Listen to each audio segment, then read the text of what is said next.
Imagine you live in a booming, bustling metropolis.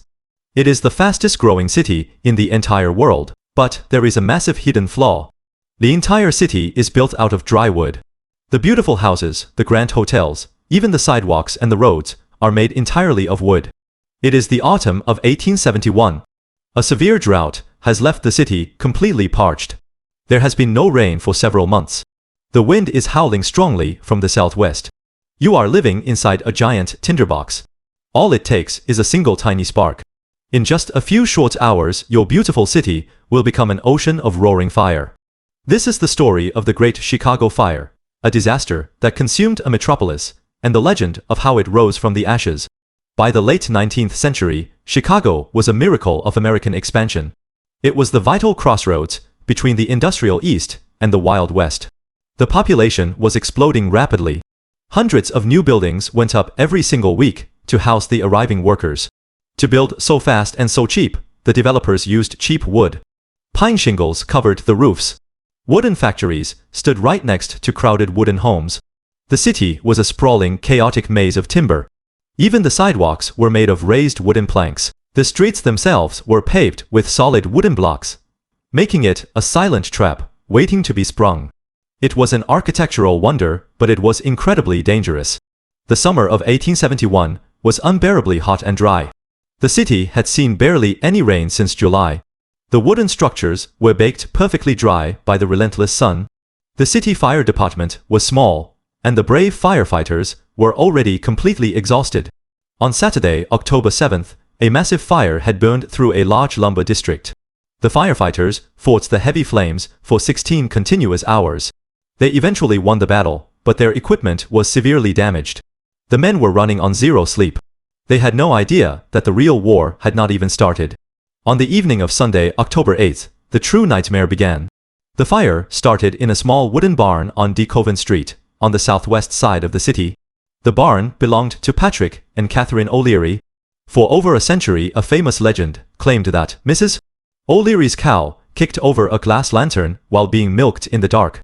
Historians today largely doubt this story. The true cause of the initial spark remains a historical mystery. But the origin did not matter. What mattered was the wind.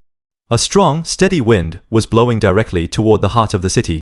The hungry flames quickly consumed the small barn and jumped to the neighboring wooden sheds. The dry wood ignited instantly. A watchman in a tall tower saw the distant orange glow. He tried to send a telegraph alarm to the main fire department, but the primitive system failed. The exhausted firefighters were sent to the completely wrong location. By the time they found the real fire, it was already completely out of control. The heat became so intense that it created its own terrifying weather system. Massive columns of superheated air rose high into the dark sky. This created massive fire whirls, spinning tornadoes made entirely of pure flame, which ripped through the neighborhood. These fire tornadoes picked up burning pieces of heavy wood and threw them high into the air. The strong wind carried these flaming brands for miles. They rained down on the dry wooden roofs, far ahead of the main fire, starting dozens of new separate fires. The city was literally being attacked from the sky. The residents of Chicago thought they were safe because the city was divided by the wide Chicago River. They believed the water would easily stop the approaching flames. They were completely wrong. The river was heavily polluted. It was covered in a thick, slick layer of oil and grease from the nearby factories. The flaming debris fell onto the water, and the river itself actually caught on fire. The flames leaped across the water with terrifying ease. The fire had breached the natural defense.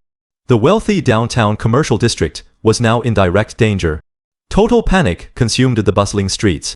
Thousands of terrified people grabbed whatever they could carry and ran for their lives. The wealthy packed their expensive horse-drawn carriages with fine art and silver. The poor dragged wooden carts filled with simple blankets and clothing. Criminals took advantage of the absolute chaos, looting abandoned stores and breaking into bank vaults. The streets were locked in total gridlock. The roaring sound of the fire was deafening. It sounded like a massive freight train rushing through the night. The sky glowed an eerie bright orange.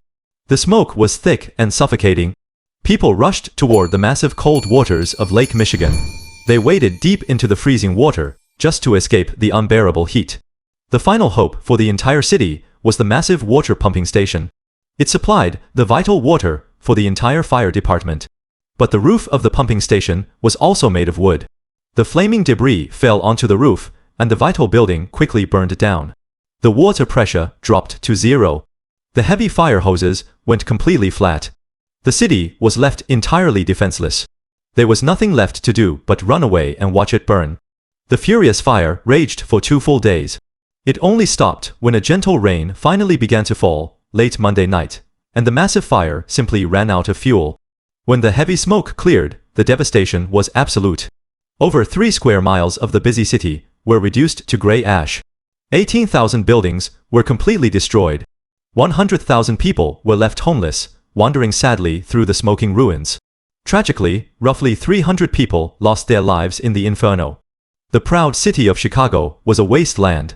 But the story of Chicago does not end in the ashes. The spirit of the city was never broken. The disaster presented an incredible, unprecedented opportunity. The city planners decided they would never build a deadly wooden trap again. They passed strict new fire codes. They demanded that new commercial buildings be made of heavy brick, stone, and steel. Brilliant architects rushed to the city from all over the world to try new bold ideas. Because the ground was cleared, they began to build upward. The Great Fire directly led to the invention of the world's very first modern skyscrapers, forever changing architecture. Chicago rose from the ashes, stronger, taller, and more resilient than ever before. But fire is not the only force of nature that can destroy a metropolis. Just a few decades later, another booming American city would face an entirely different kind of disaster. What happens when the solid earth beneath your feet violently tears apart without warning? In our next episode, we will travel to the West Coast. We will uncover the terrifying morning when San Francisco shook, shattered, and burned to the ground. Stay tuned, because the ground is never as stable as you think. If you had only 5 minutes to flee your burning home, what is the one single thing you would take with you? Let me know your thoughts in the comments below. Hit that subscribe button, and join us next time, as we uncover the thrilling shadows of history.